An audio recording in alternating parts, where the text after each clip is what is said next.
Goeiemorgen mense. Hope you enjoyed my little dramatized slow-mo video of me gooiing stuff out in my Florida bakkie. My little margarine container. Couldn't be more South African. Anyway, that wasn't fertilizer, that was good old rescue. And that, as some of you may know, is a soil conditioner. Now, if I was doing that with a granular synthetic fertilizer, I would be looking for trouble. Remember, right now, we've got some warm days and cold nights still, definitely. This hot and cold is breeding ground, especially for the guys who are in damp areas still, like Cape Town. It's nice and raining there. If you put down a granular synthetic fertilizer now, especially with a little bit too much nitrogen, you've got to worry about the fact that you may induce some kind of disease. Okay, so just be aware of that. Up here in Joburg, it's dry, so what will happen is you'll go and put down, if you were to do it, you would end up putting down this granular synthetic fertilizer, and then you would have to water the hell out of it, because you know that you have to water the hell out of it, and then you would induce your problem that way. Hope that makes sense. Just don't. However, if we're talking about soil amendments and conditioning and just working on the soil in general, which is what rescue's firstly about, and it's perfectly fine, you can do it now. Unless you're in an area that's still covered in snow, like the mountains or whatever the case is going to be, or where the ground is still frozen, or where you know that you're still going to have, deep cold, well below that 15-degree mark for a long time, then worry about it. Right now, where I am in Pretoria, our lows are at about 4 to 6 degrees, and our highs, yesterday was 20 degrees outside. It was nice, no problem. Now, the soil temperatures haven't reached that 15 yet, but they will in the next week or two. I'm sure of it, and even if they don't, it doesn't really matter. It's a soil amendment. You don't have to take those things as like the minute that the thing hits 15 degrees Celsius, the soil temp, that boom, then all of a sudden you must start working. It's more of like a guideline, and you can use your air temperatures to navigate you, if I could term it like that. So if you've got nice warm days, where the day is warm for a long enough period during the day, even if the night's going to be cold, then you can start hinting in a bit of that, what I'm doing now, and that's just a soft start, like waking up your lawn.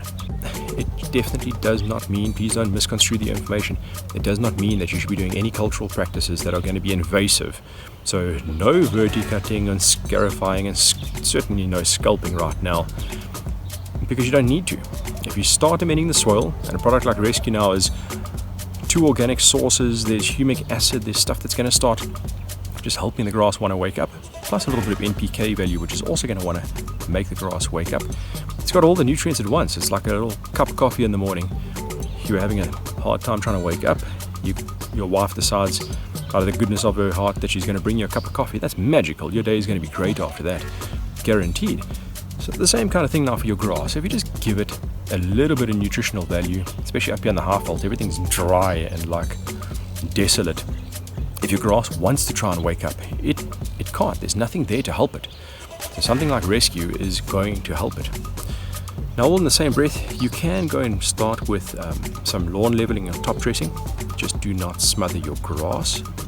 And I say that's more like if you've got a dense sward like what I still do now. If your turf is still dense. If you've got this thinned out, scraggly, completely broken down grass, then don't do any top dressing right now. Do the Rescue thing.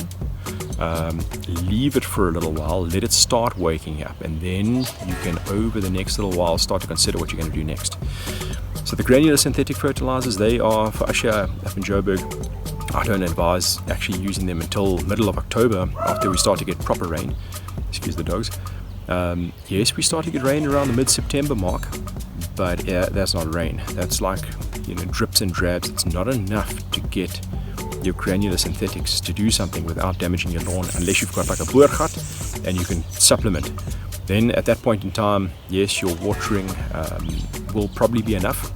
You'll be able to handle it. Your grass will be okay with it, and it's warm enough that whilst you may still induce a bit of a disease issue, potentially, you'll be mostly okay in that circumstance. But if you don't have a boergat, and especially up here in the Highveld, we're under water restrictions at the moment. If you try and pump out that water volume, you're going to be in trouble. Your water bill is going to be ugly. So it's definitely best just to go and do something mild. In my case, it's Rescue. get the stuff down. It has already started waking up the grass now. It's only been on the grass for 2 days and I've only watered once. And even if you decided you didn't want to water and just get the product out, it's not something that's gonna, like now in the morning we've got a bit of dew, a granular synthetic fertilizer would start burning your grass from morning one. The minute that it gets a bit of moisture on it and starts to break down, you've got trouble. Whereas this, nothing, it doesn't matter. Just obviously the point is to get it into the ground. Okay, and that's it. So just soil related stuff, light fertilizing, not with granular synthetics, because for me, I can't water enough now because we're in these restrictions. Yes, I do have a boergat, but I like to play the game and not be a complete, you know what, no need to waste water in a country that doesn't have enough water. So be aware of these things. Anyway, no aggressive cultural practices right now. Light top dressing is fine. And that's really about it. If you liked any of this stuff, please remember to give me a like and a subscribe. Oh, and remember, by waking up your grass this way, you're going to save yourself a little bit of time and effort with the sculping when it comes. The reason is, if most of you didn't know, the grass actually grows from the ground. You know, there's like these roots and stuff in the ground, and then the grass comes out the ground and it starts to grow. So if you've got all this dead, dormant, broken down crap that's on the top of the ground, you'll be pushing it up and out. If you start to induce some new growth, it's going to start from the soil. Sorry for my cockiness. It's going to then push its way up. And then if you just did a light mow number 1 and a light mow number 2, all that scraggly junk is sucked up into your bag and it's gone. Nice and easy. And then later, when us Gauteng guys have enough water and you want to put down the hardtack and really go for it instead of just this mild approach that I'm doing, then you can start to put down all the aggressive practices. You can put down your verticutter, you can rip up your grass, you can sculpt it down to nothing, and my 2 cents. Anyway, cheers.